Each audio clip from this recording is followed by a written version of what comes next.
जय हिंद दोस्तों।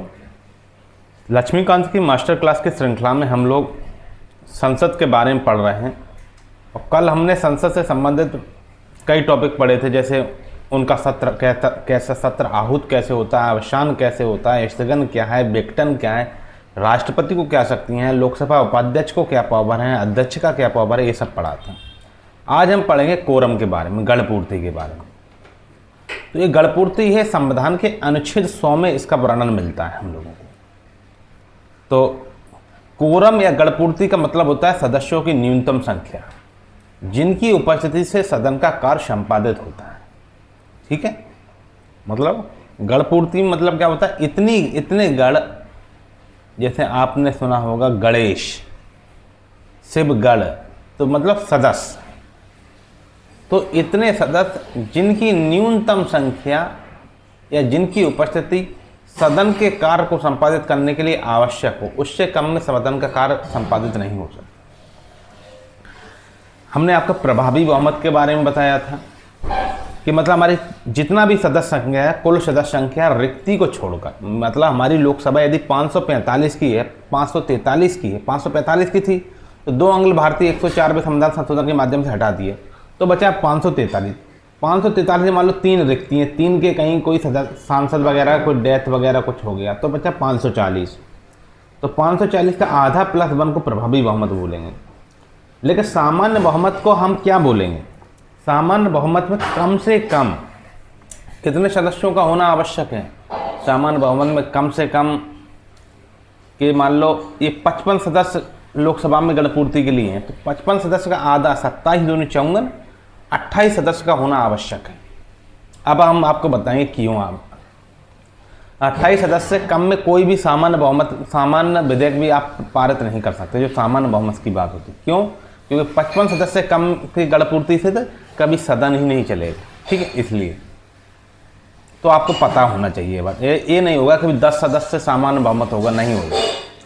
यह प्रत्येक सदन में पीठासीन अधिकारी समेत कुल सदस्यों का 10वां हिस्सा होता है। ठीक है, पीठासीन अधिकारी समेत कुल सदस्यों का कितना हिस्सा होता है? 10वां हिस्सा होता है। मतलब 10% लोग जरूर होना चाहिए। इसका अर्थ है कि यदि कोई कार्य करना है तो लोकसभा में कम से कम 55 सदस्य और राज्यसभा में कम से कम 25 सदस्य अवश्य होने चाहिए।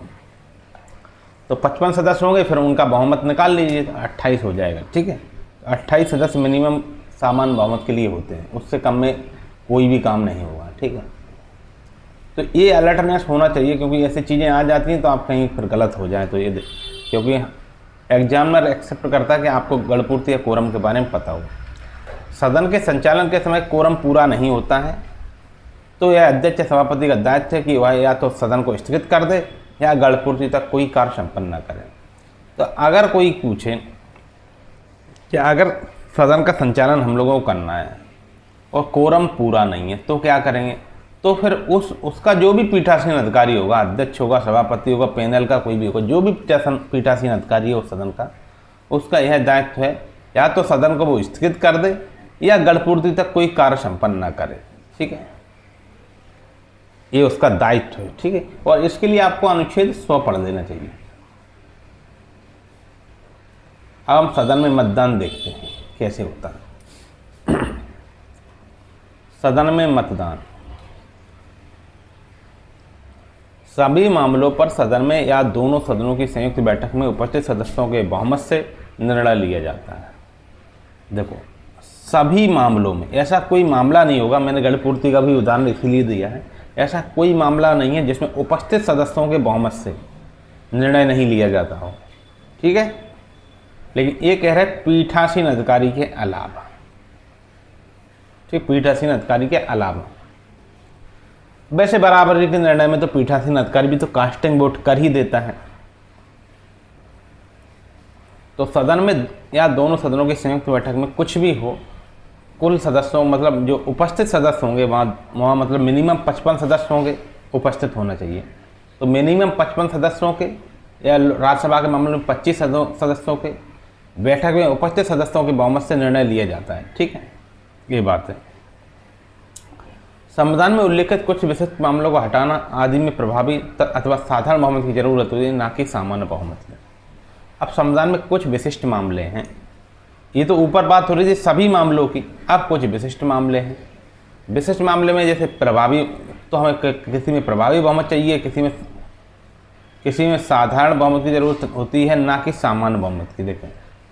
देखो प्रभावी बहुमत को हम साधारण बहुमत भी कहते हैं, उसे सामान्य बहुमत नहीं कहते हैं, ये बात ध्यान रखना। प्रभावी बहुमत ही साधारण बहुमत है, वो सामान्य बहुमत अलग है, ये बात आप समझ लीजिए। सदन का पीठासीन अधिकारी पहले प्रयास में मत नहीं देता है, लेकिन मत बराबर होने की दिशा में वो मतदान कर सकता है। ठीक है, ये बात है। तो लेकिन मत बराबर होगा तो ये ऐसे मत को हम लोग क्या कहते हैं, ऐसे मत को हम लोग कहते हैं कास्टिंग वोट।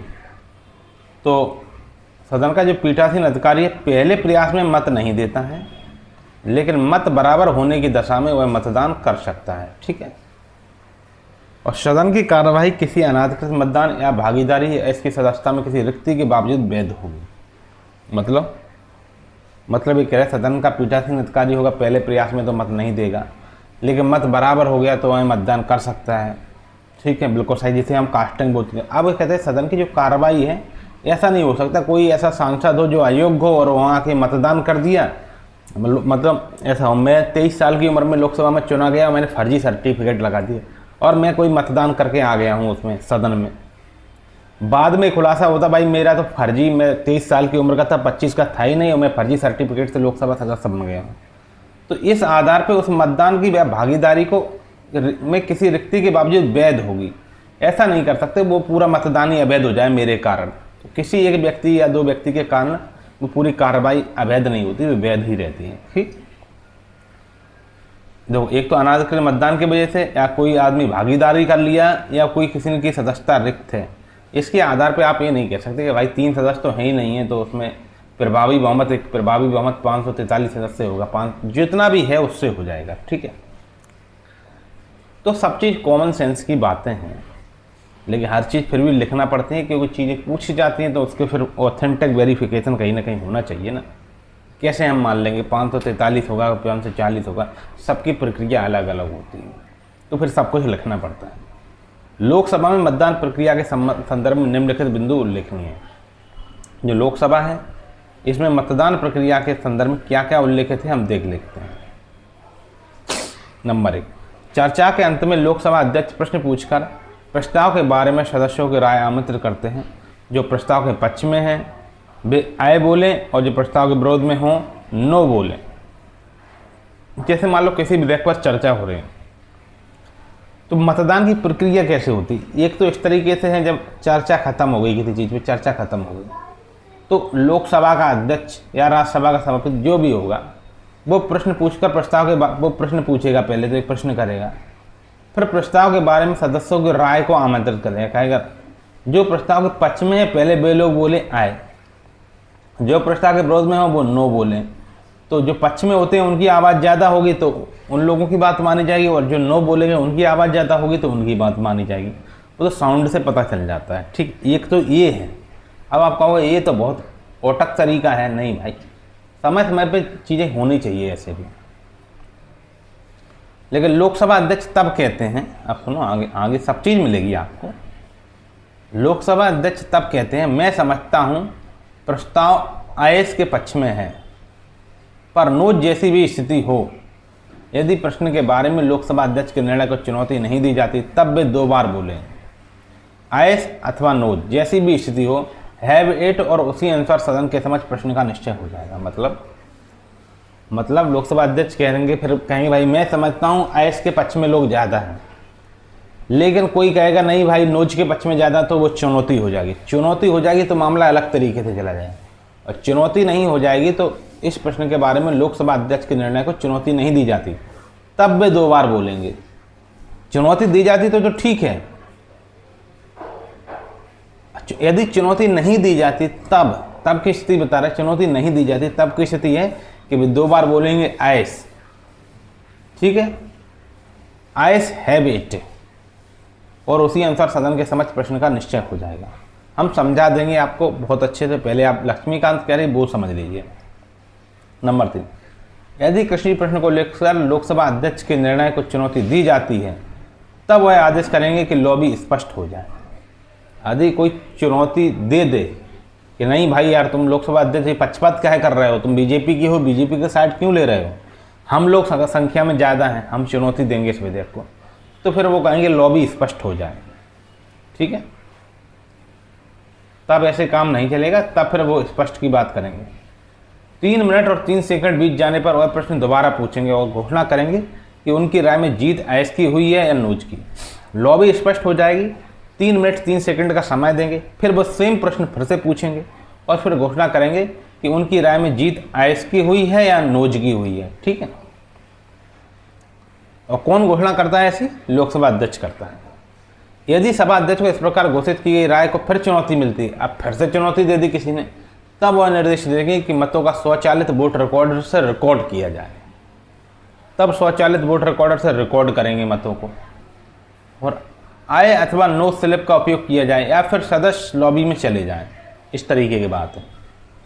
ठीक है, या तो सदस्य लॉबी में चले जाएंगे तो स्पष्ट गिन लेंगे हम लोग, नहीं अगर तुम लॉबी में नहीं जा रहे, इधर एक मतलब किसी के बीजेपी के बगल में कांग्रेस, इस तरीके से कुछ भी बैठे हो, इधर उधर तिधर बिधर बैठे हो, तो फिर आप आए और नो की स्लिप लीजिए, उस पर अपना वोटिंग लिख दीजिए, हम इसके समर्थन में है, इसके विपक्ष में, इस तरीके से पर्ची बना दीजिए। ठीक है, यदि लोकसभा अध्यक्ष की राय में बंटवारे वोट का अनावश्यक दावा किया गया है, वे सदस्यों से कह सकते हैं कि आय और नो वाले सदस्य अपनी अपनी जगह पर, मतलब लोकसभा अध्यक्ष की राय में लोकसभा अध्यक्ष को ऐसा लग रहा है कि बंटवारे का अनावश्यक दावा किया गया, ऐसी कोई ज़रूरत नहीं थी, ये फालतू में 50 सदस्य 350 सदस्य कह रहे हैं कि हम संख्या में ज़्यादा हैं, तो ये दिमाग का दही करने वाली बातें हैं। आप यदि उतने समर्थन में हैं, मतलब चीज़ें जब हंग पार्लियामेंट होती हैं तब बहुत चीज़ें ऐसी देखी जाती हैं, तब ऐसा होता है। जब क्लियर बहुमत हो, एक पार्टी के पास 400 सदस्य हैं, एक पार्टी के पास 10 सदस्य हैं, 20 सदस्य हैं, कोई 55 सदस्य भी पूरा नहीं कर पाया है, फिर ऐसी चीज़ें बकवास लगती हैं, सदन का समय बर्बाद करना होता है। ठीक है, तो हंग पार्लियामेंट में सरकार को खुद पता नहीं रहता कि उसके पास उतना समर्थन है या नहीं है। जब वोटिंग होती है तो सरकार के पास 1 वोट कम निकलता है और वाजपेयी की सरकार 13 महीनों में गिर जाती है। तो समय समय पर परिस्थितियों के अनुसार हर चीज़ डिसाइड करना पड़ता है। यदि लोकसभा के अध्यक्ष की राय में बंटवारे का अनावश्यक दावा किया गया तो वे सदस्यों से कह सकते हैं आय और नो वाले सदस्य अपनी अपनी जगह पर, हम देख लेते हैं, खड़े हो जाएं और जब गिनती हो तब वे सदन के निश्चय की घोषणा कर सकते हैं। इस मामले में मतदाताओं के नाम नहीं रिकॉर्ड किए जाएंगे। इस मामले के में क्या होता है, मतदाताओं के नाम रिकॉर्ड नहीं होते हैं, वो क्या है, खड़े हो जाते हैं और गिनती होती है, सदन के निश्चय की घोषणा कर सकते हैं। एक बात बताइए मुझे, जब वो खड़े हो जाएंगे तो गिनती होगी तो मतदाताओं के नाम की घोषणा उस तरीके से करेंगे। तो ये है, अब आपको कुछ समझ में आया, सिंपल है। पहले लोग सब एक बार हम ऐसा करते हैं, इसका फिर से अब हम लोग पढ़ते हैं, जब भी समझ में नहीं आता है ना तो हम आपको समझाएंगे। वैसे इतना कुछ है नहीं है इसमें। सदन में मतदान, देखिए पहले तो हम लोग ये समझने का प्रयास करते हैं ये इसका कानूनी प्रावधान क्या है। अगर कानूनी प्रावधान देखें तो अनुच्छेद 100 है, वो सदन में मतदान की प्रक्रिया से संबंधित है। अनुच्छेद 100 का क्लॉज 1 से लेकर क्लॉज 4 तक संसद अर्थात लोकसभा और राज्यसभा दोनों में निर्णय और मतदान की व्यवस्था के बारे में बताता है। ठीक है, मतदान और बहुमत का जो सिद्धांत है 100 के 1 में है। 100 का 1 में क्या है कि संसद के प्रत्येक सदन में उपस्थित सदस्यों के बहुमत से निर्णय लिया जाएगा। ठीक है, लेकिन इसमें पीठासीन अधिकारी जैसे लोकसभा अध्यक्ष को पहली बार वोट देने का अधिकार नहीं होता। ठीक है, मतलब लोकसभा में कुल सदस्य हैं 543। ठीक है, उस दिन उपस्थित सदस्य थे 400। लोकसभा में कुल सदस्य कितने, 543। उस दिन कितने थे, उस दिन मान लो सोमवार का दिन है, सोमवार को थे 400 सदस्य। उसमें एज कहने वाले सदस्य हैं 210 और नोज कहने वाले सदस्य हैं 190। तो प्रस्ताव पास मान लिया जाएगा क्योंकि 210 बहुमत है। ठीक है, तो ये होता है सदस्यों का बहुमत वाली बात। समझ में आ गया होगा, सामान्य बहुमत एक तरीके से। टाई की स्थिति में क्या होता है, अनुच्छेद 100 का 1 कह रहा है कि 100 के 1 का दूसरा भाग कह रहा है, अनुच्छेद 100 के 1 का दूसरा भाग कह रहा है कि यदि मत बराबर हो जाए तो पीठासीन अधिकारी यानी स्पीकर या चेयरमैन निर्णायक मत कास्टिंग वोट दे सकते हैं। ये 100 का 1 का दूसरा पार्ट कह रहा है कि कास्टिंग वोट दे सकते हैं। यदि हाँ और ना, एज और नोज बोलने वालों की संख्या 200-200 हो जाए तो स्पीकर एक निर्णायक मत देगा जिससे फैसला तय होता है। एक तो ये हो गई। अब वैधता पर कैसे प्रभाव नहीं पड़ता वो मैं आपको समझाता हूँ। अनुच्छेद 100 का 2 पढ़िए, उसमें कह रहा है कि यदि किसी सदस्य का चुनाव बाद में अमान्य हो जाए या कोई उसकी सीट रिक्त हो जाए तो भी सदन की कार्रवाई और निर्णय को वैध ही माना जाएगा। ऐसा नहीं कह सकते कि आप टाई थी उस दिन, तो टाई का मामला था, सभापति ने बीजेपी के थे तो इसलिए बीजेपी के पक्ष में कर दिया, इसलिए बीजेपी जीत गया, लेकिन एक सदस्य तो उनका गलत तरीके से चुना गया, उसका तो वही रद्द हो गया, चुनाव ही रद्द हो गया, तो हम कैसे मान लेंगे कि तुम बराबर, तो फिर से वोटिंग होना चाहिए? नहीं भाई, जो वोटिंग हो गई सो हो गई।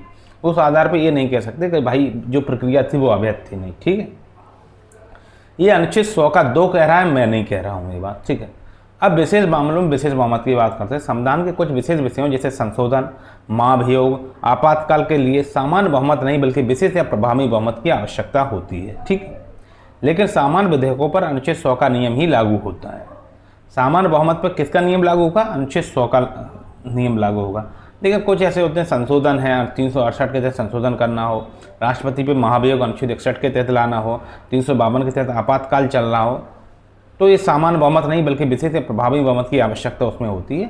सामान्य विधेयकों पर अनुच्छेद 100 का नियम लागू होता है। ठीक है, अब लोकसभा की व्यवहारिक प्रक्रिया देखते हैं, रूल्स ऑफ प्रोसीड्यूर्स देखते हैं लोकसभा के।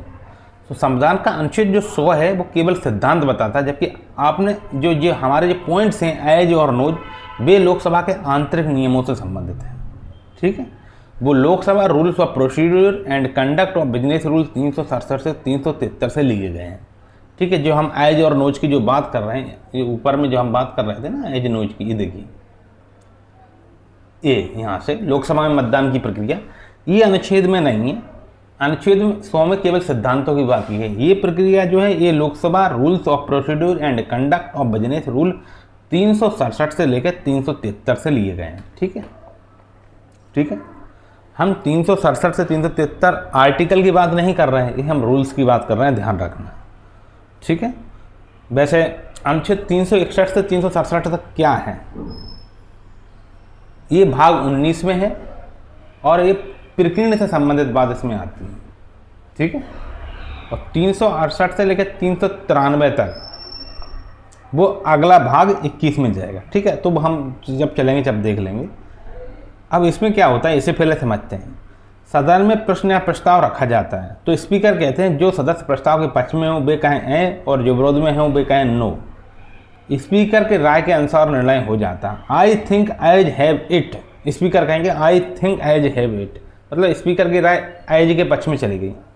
लेकिन यदि कोई सदस्य आपत्ति करता है तो डिवीजन मांगी जाती है, यानी औपचारिक मतदान होता है। अगर कोई सदस्य कहे नहीं भाई स्पीकर महोदय आप तो ये बात नहीं, नोज लोग ज़्यादा थे, तो उसने आपत्ति कर दी, आपत्ति कर दिया जाता है, तो ऐसा नहीं, उसकी बात हम सुनते हैं और डिवीजन मांगते हैं, यानी औपचारिक मतदान होता है।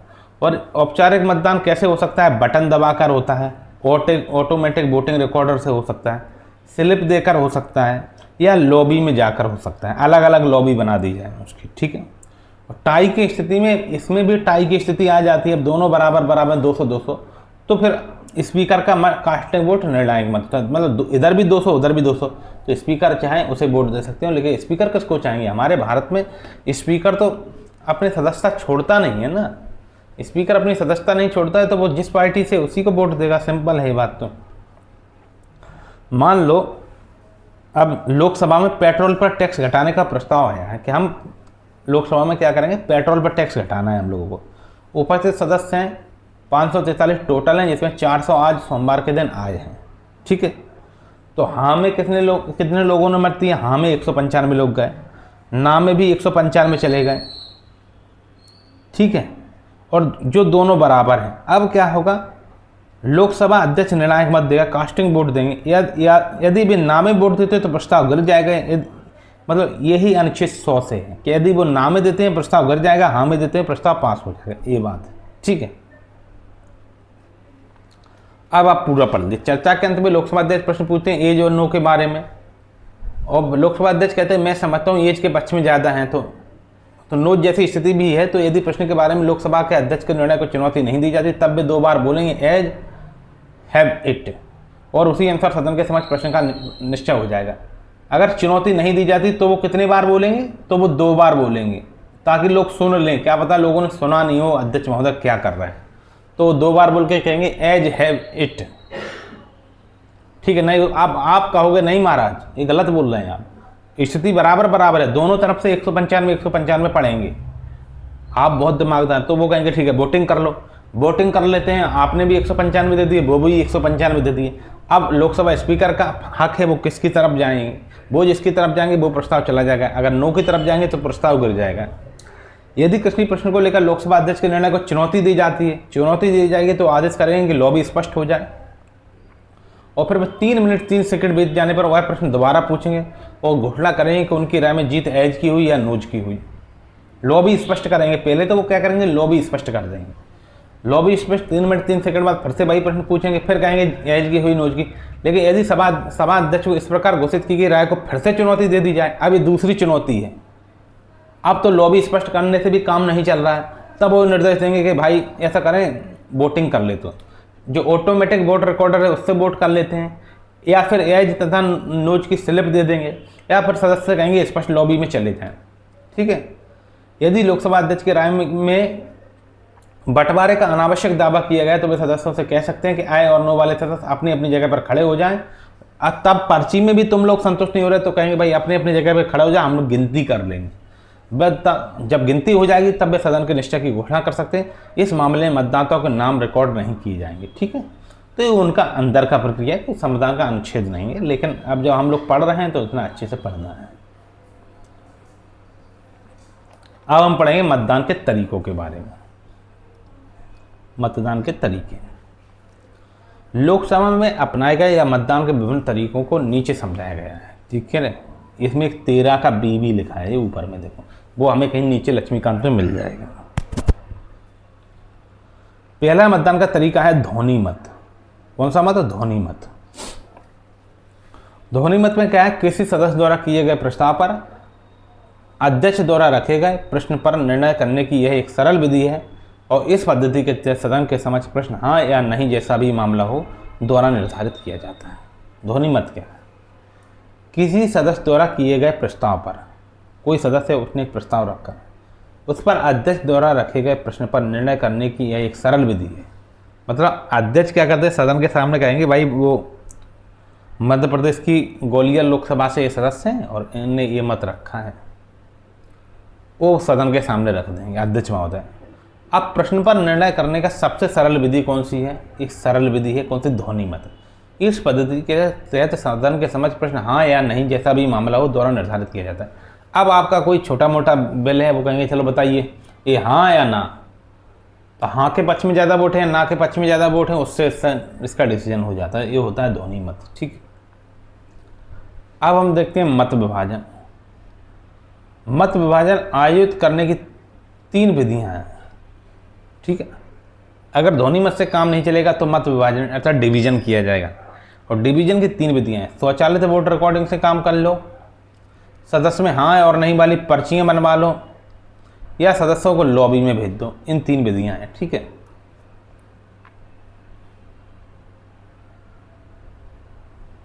हालांकि स्वचालित वोट रिकॉर्डिंग उपकरण की स्थापना के बाद से लॉबी में जाकर मतों की रिकॉर्डिंग की विधि अप्रचलित हो गई। हाँ, अब जब ऑटोमेटिक वोट रिकॉर्ड हो जा रहे हैं तो फिर जो लॉबी में जाकर मतों की रिकॉर्डिंग होगी, ये वाली विधि क्या है, अब अप्रचलित हो गई है। अब इनकी ज़रूरत नहीं है। अब तो जो सबसे बेस्ट है वही उसी से काम होना। पहले होता था ऐसे, तो ये संविधान है, संविधान में बहुत चीज़ें हम लोगों को पढ़ना पड़ती हैं। ये तो मत विभाजन हो गया। अब गुप्त मतदान के बारे में हम लोग जान लेते हैं। खुला मतदान अवधि के दौरान व्यक्तिगत परिणाम 3 रंगों द्वारा दिखाए जाते हैं। मतलब हम पढ़ रहे हैं गुप्त मतदान को, लेकिन यहाँ लिखा है खुला। देखो, खुला मतदान अवधि के दौरान व्यक्तिगत परिणाम 3 रंगों द्वारा दिखाए जाते हैं। हाँ के लिए हरा रंग, देखो हाँ के लिए हरा रंग, ना के लिए लाल रंग, और व्यक्तिगत परिणाम प्रदर्शन पैनल पर मतदान में भाग नहीं लेने के लिए पीला रंग। अब कोई आदमी कहेगा भाई ये तुम्हारी जो नोटंकी चल रही ना, ये 400 सदस्य थे, उसमें 195 ने वोट दिया, कास्टिंग वोट उन्होंने दिया, तो 195 और 195 तो 390 हुआ। स्पीकर का वोट मिला के 391 हुआ। 9 सदस्यों ने तो फिर भी वोट नहीं दिया है ना, तो वो कौन हो गए? व्यक्तिगत परिणाम प्रदर्शन पैनल वाले। मतलब ऐसे सदस्य होते हैं, सामान्यतः वो सदस्य होते हैं जो किसी छोटी सी पार्टी से हो गए या निर्दलीय होंगे तो वो कहेंगे तुम्हारी ये फालतू की नौटंकी में हम भाग नहीं लेने वाले मिस्टर। ठीक, ये बात है। तो व्यक्तिगत परिणाम प्रदर्शन पैनल पर मतदान में भाग नहीं लेने के लिए पीला। ठीक है। गुप्त मतदान यदि कोई हो तो समान प्रणाली पर आयोजित किया जाता है। गुप्त मतदान यदि कोई हो, अभी ऊपर खुला मतदान की बात कर रहे थे, यदि कोई हो तो समान प्रणाली पर आयोजित किया जाता है, सिवाय इसके कि व्यक्तिगत परिणाम डिस्प्ले पैनल पर लाइट एमिटिंग डायोड एलईडी और केवल सफ़ेद रोशनी को दिखाता है कि वोट दर्ज किया गया है। अब जब गुप्त मतदान जाएगा तो डिस्प्ले पैनल लाइट है, जैसे हम एलईडी बोलते हैं, लाइट एमिटिंग डायोड, आपने एलईडी के बारे में पढ़ा होगा, और एलसीडी एलईडी तो देखा ही होगा ना, टीवी जैसा। उस पर केवल सफ़ेद रोशनी दिखाएंगे कि वोट दर्ज होगा, ये नहीं दिखाएंगे पीला कौन दिया है, हरा कौन दिया है, लाल कौन दिया है। ये दिख जाएगा तो आदमी पहचान जाएगा कि भाई ये वाला आदमी बटन दबा रहा था और तब लाल बटन दबा था, मतलब इसने विपक्ष में वोट दिया ना भाई। जब गुप्त मतदान होता है तो फिर क्या होता है, इस तरीके की बात है। ठीक है। अब पर्चियों के वितरण द्वारा मतों की रिकॉर्डिंग, सदस्यों द्वारा हाँ और नहीं पर्चियों पर मत दर्ज करने की विधि आमतौर पर निम्नलिखित स्थिति में दर्ज की जाती है। ठीक है। अब पर्चियों के द्वारा कैसे होता है, पर्चियों वो तो हो गया स्वचालित वोट रिकॉर्डर द्वारा हो गया। अब पर्चियों पर कैसे होता है, पर्चियों पर समझा देते हैं मतों की रिकॉर्डिंग कैसे होती है। सदस्यों द्वारा हाँ और नहीं पर्चियों पर मत दर्ज करने की विधि आमतौर पर निम्नलिखित स्थिति में दर्ज की जाती है। स्वचालित वोट रिकॉर्डिंग उपकरण की अचानक विफलता हो जाए, जब ये खराब हो जाए तब, और नई लोकसभा के प्रारंभ में सदस्यों को सीटें या मत विभाजन संख्या आवंटित करने से पहले। नई लोकसभा के प्रारंभ में क्या होता है, सदस्यों को हम सीटें या उनका जो भी इलेक्ट्रॉनिक नंबर वगैरह हम बांट नहीं पाते हैं। जब हमारे पास नई लोकसभा आती है तो उनका पता है, जैसे मैं लोकसभा सदस्य हूँ, मेरा 315 नंबर आईडी है, इस तरीके से मुझे कोई आईडी वाईडी नहीं मिलती है, तब हम लोग क्या पर्ची के माध्यम से ऐसा काम कर लेते हैं।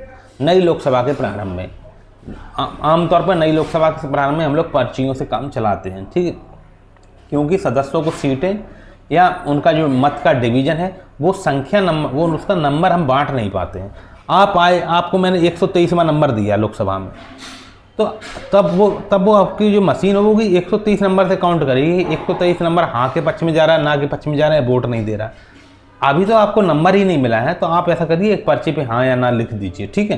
तो इस तरीके से आपके नाम लिखिए, अपना लोकसभा कॉन्स्टिट्यूंसी वगैरह डाल दीजिए, एक पर्ची पे लिख के दे दीजिए, तो फिर हम पढ़ लेंगे, गिन लेंगे। तो पहली नई लोकसभा की पहली एक आध दो उसमें मीटिंग में ऐसा होता है प्रारंभ में। ठीक है।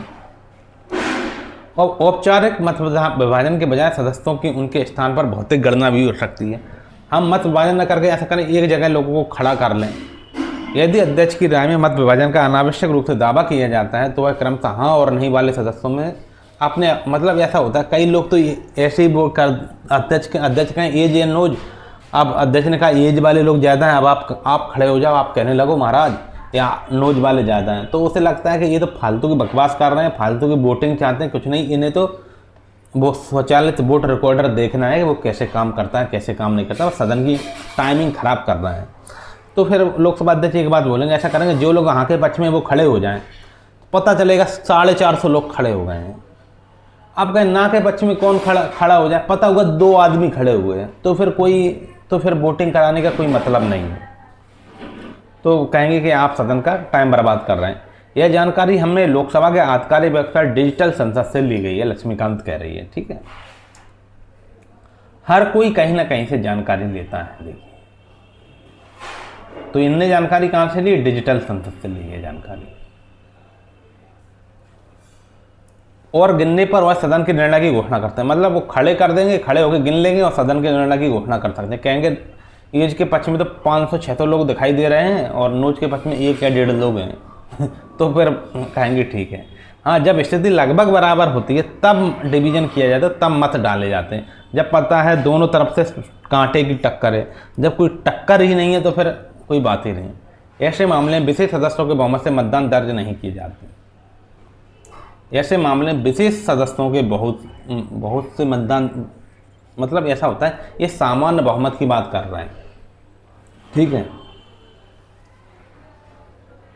अब हम निर्णायक मत के बारे में जान लेते हैं। यदि किसी मत विभाजन में संख्या हाँ और ना की संख्या बराबर हो जाए, ये है बड़ी बात, तो प्रश्न का निर्णय अध्यक्ष का निर्णायक मत द्वारा किया जाता है, जो संविधान के प्रावधानों के तहत अध्यक्ष या उस रूप में कार्य करने वाला जो भी उसका पीठासीन अधिकारी होगा किसी मत विभाजन में मतदान नहीं कर सकता, लेकिन उसके पास केवल एक निर्णायक मत होता है जिसका प्रयोग उसे मतों की समानता के मामले में करना होता है। ठीक है, तो पीठासीन अधिकारी महोदय जो होते हैं वो मत नहीं दे सकते। ऐसा नहीं है कि लोकसभा का स्पीकर ही लोकसभा में हमेशा अध्यक्षता करेंगे, कोई पैनल का सदस्य भी हो सकता है, उपाध्यक्ष भी हो सकता है। तो जो भी पीठ पे बैठा है, जो भी गद्दी पे बैठा है, वो तभी निर्णय करेगा जब दोनों तरफ से वोट हो जाए बराबर। ठीक है, उम्मीद है सब समझ में आ रहा होगा। नहीं समझ में आ रहा हो तो कमेंट कर देना, वहाँ जवाब आपको दे देंगे। तो संसद में भाषा भी देख लेते हैं, संसद की भाषा कहाँ है। संविधान ने हिंदी और अंग्रेजी भाषा को सदन की कार्रवाई की भाषा घोषित की है। संविधान तो हिंदी और अंग्रेजी को सदन की कार्रवाई की भाषा बता रहा है। कौन? संविधान में लिखा है बात ये भाई। इसको आप ऐसा कीजिए अलग तरीके से, अरे ये तो काला हो गया, पर इसको आप ऐसा कीजिए अलग तरीके से मान के चलिए। संविधान ने हिंदी और अंग्रेजी भाषा को सदन की कार्रवाई की भाषा घोषित किया है।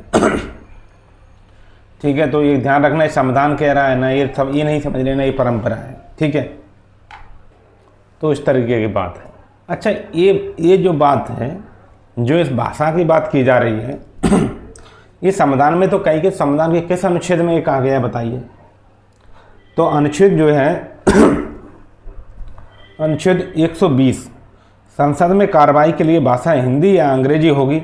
हालांकि लोकसभा अध्यक्ष या राज्यसभा के सभापति किसी सदस्य को अपनी मातृभाषा में बोलने की अनुमति दे सकते हैं। अनुच्छेद 120 दोनों सदनों में हिंदी और अंग्रेजी के बीच समकालिक अनुवाद यानी साइमल्टेनियस ट्रांसलेशन की व्यवस्था की जाती है। मान लो मैं तमिलनाडु का सदस्य हूँ, अब मैं कुछ बोलता हूँ तो कैसे आपको पता चलेगा? तो साइमल्टेनियस ट्रांसलेशन की व्यवस्था होगी।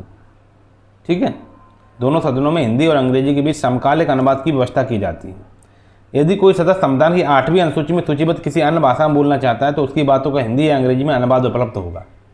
ठीक है, कौन सी भाषा में बोल सकते हो? 8वीं अनुसूची की कोई भाषा में। अगर वह भाषा उन भाषाओं में नहीं है जिनका अनुवाद व्यवस्था है तो वक्ता को अपने भाषण का अनुवादित पाठ हिंदी या अंग्रेजी में देना पड़ता है।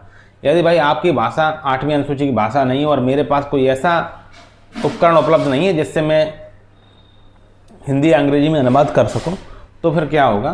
तो फिर भाई आप अपनी भाषा में आप बोलिए, उसमें संथाली में बोलिए, कोई दिक्कत नहीं है मुझे, पर उसका एक अनुवाद मुझे दे दीजिए ताकि मैं पढ़ सकूं कि आप बोल क्या रहे हैं।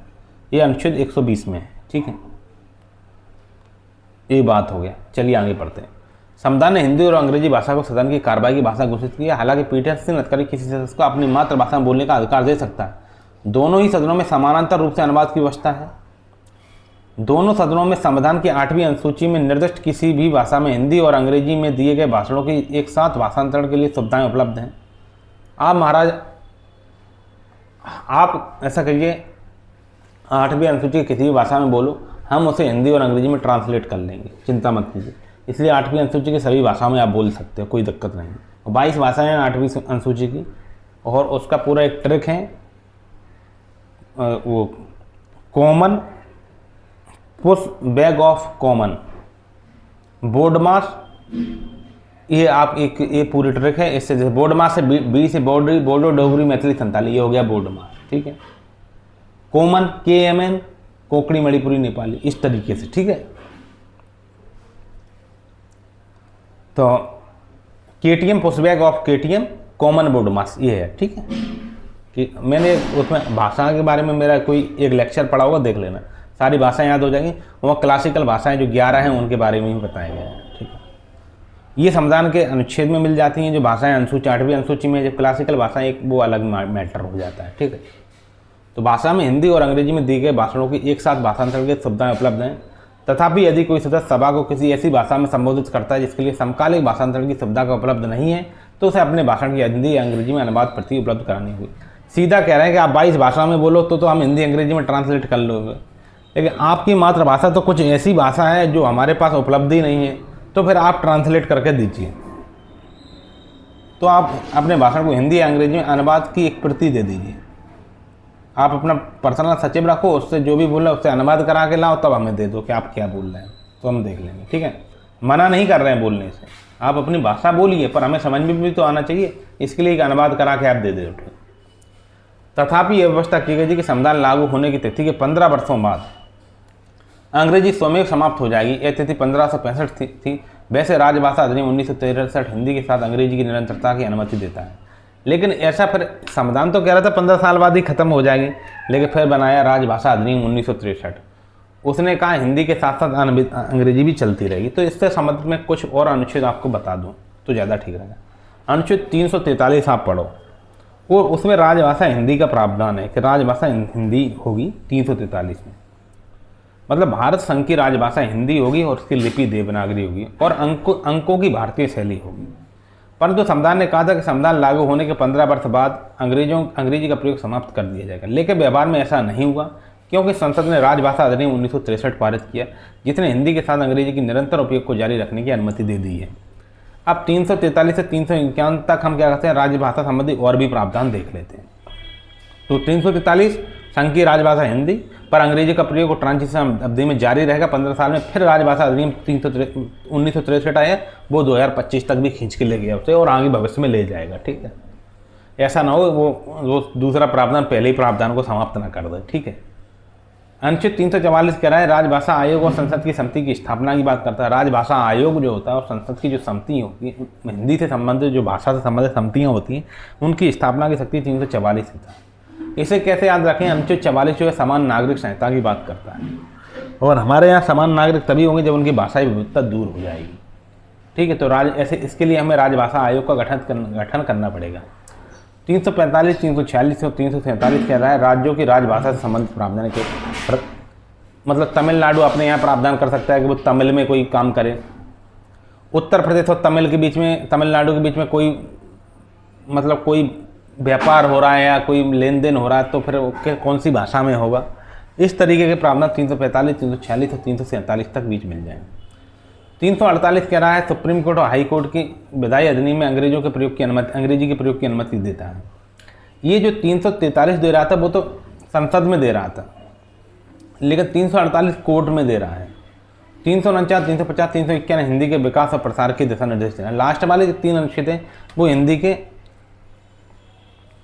उसकी बात करते हैं, हिंदी के विकास और प्रसार के लिए करते हैं। मान लो बिहार से कोई लोकसभा सदस्य है, वो मैथिली में बोलना चाहता है। मैथिली 8वीं अनुसूची में सूचीबद्ध भाषा है, क्योंकि बोडो डोगरी मैथिली संताली जो बाद में जोड़ी गई थी, बोडो डोगरी मैथिली संताली, मैथिली 8वीं अनुसूची में सूचीबद्ध भाषा है। इसलिए लोकसभा अध्यक्ष अनुमति दे सकते हैं कि वह मैथिली में बोले, उसका भाषण साथ साथ हिंदी और अंग्रेजी में अनुवादित होगा ताकि सभी सदस्य समझ सकें। लेकिन यदि कोई गैर 8वीं अनुसूची की भाषा जैसे भोजपुरी में बोलना चाहता है, भोजपुरी कहाँ नहीं है, भोजपुरी उपलब्ध नहीं है किसमें, उसमें 8वीं अनुसूची की भाषा नहीं है, तो उसे अपने भाषण का हिंदी या अंग्रेजी अनुवाद देना होगा। ये बात है। अब आप कहोगे मैथिली वाले को अनुवाद नहीं देना हो, भोजपुरी वाले को अनुवाद देना, हाँ बिल्कुल देना है, क्योंकि भोजपुरी 8वीं अनुसूची की भाषा नहीं है, उन 22 भाषाओं में शामिल नहीं है।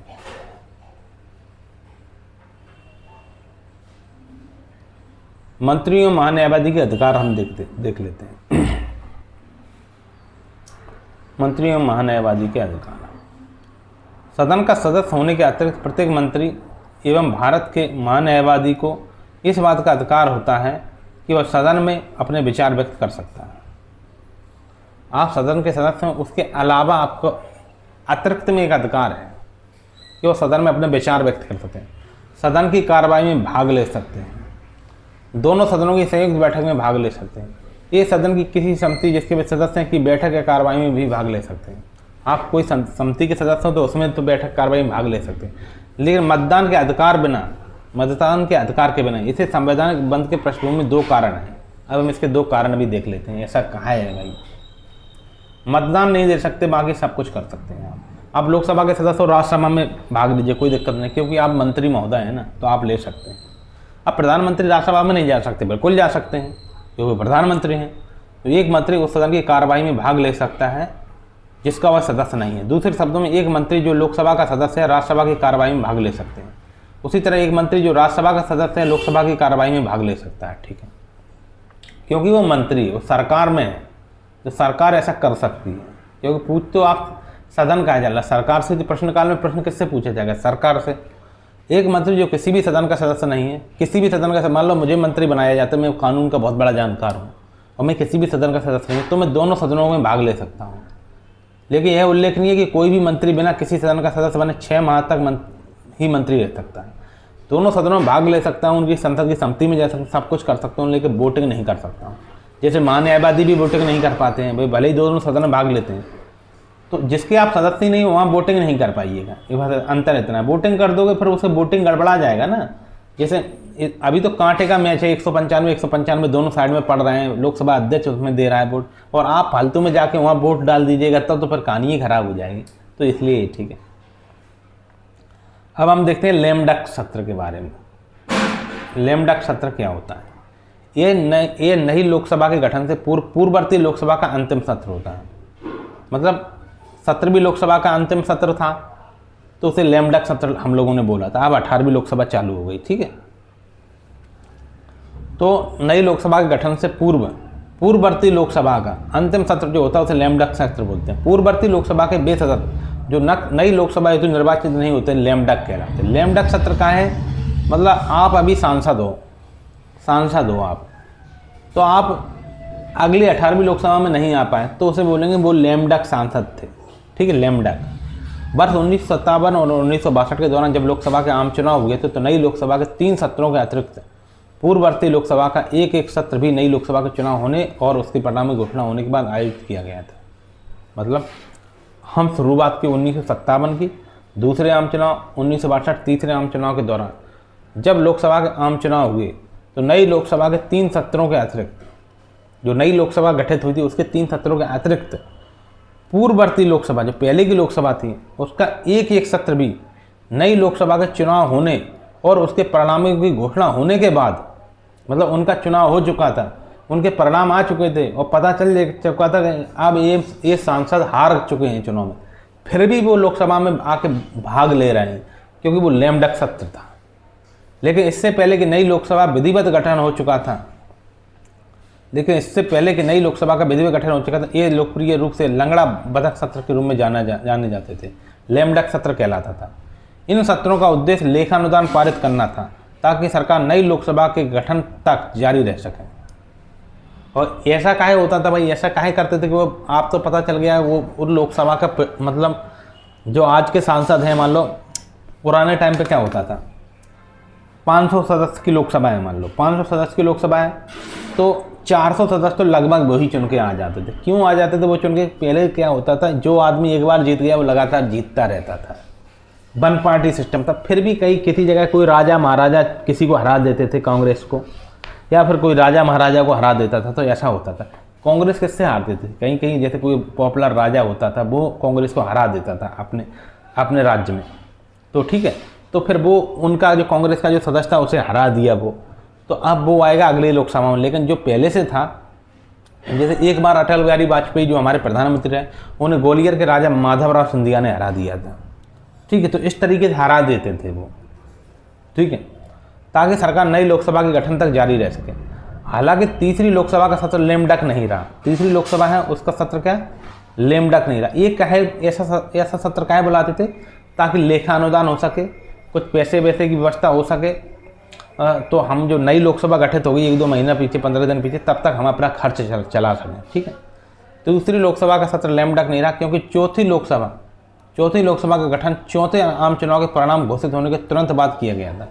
चौथी लोकसभा का गठन जैसे ही चौथे आम चुनाव हुए उसके तुरंत बाद हमने नई लोकसभा बना दी, तो पुरानी लोकसभा का सत्र लेमडक नहीं रहा था, ठीक है। हमारी दूसरी और तीसरी लोकसभा का सत्र मतलब कौन सी लोकसभा है? तीसरी लोकसभा का सत्र लेमडक नहीं रहा क्योंकि तीसरी लोकसभा का मतलब जैसे ही कार्यकाल खत्म हुआ चौथी लोकसभा के परिणाम आए और हमने चौथी को बुला लिया, तो तीसरे को बुलाने की आवश्यकता नहीं थी।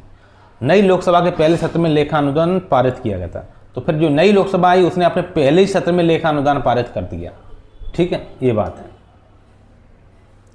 और उससे संबंधित 13 का सी में कुछ लिखा हुआ। अब हम बहुमत के प्रकार, तो आप समझ गए होंगे लेमडक सत्र क्यों बुलाते थे, क्योंकि हमें लेखा अनुदान पारित कराना होता था। क्योंकि अगली जो नई लोकसभा आएगी उसे आने में तो काफ़ी टाइम लगता था, लेकिन जब हम चौथी लोकसभा आई वो तुरंत जैसे ही परिणाम आए अगले दिन ही बैठ गई वो, तो फिर पुरानी लोकसभा को बुलाने की जरूरत नहीं है, फिर तो नई लोकसभा ने खुद ही पहली बैठक में लेखा अनुदान को पारित कर दिया है। ठीक है, तो फिर लेमडक सत्र की जरूरत नहीं पड़ी। अब हम पढ़ेंगे बहुमत के प्रकार के बारे में।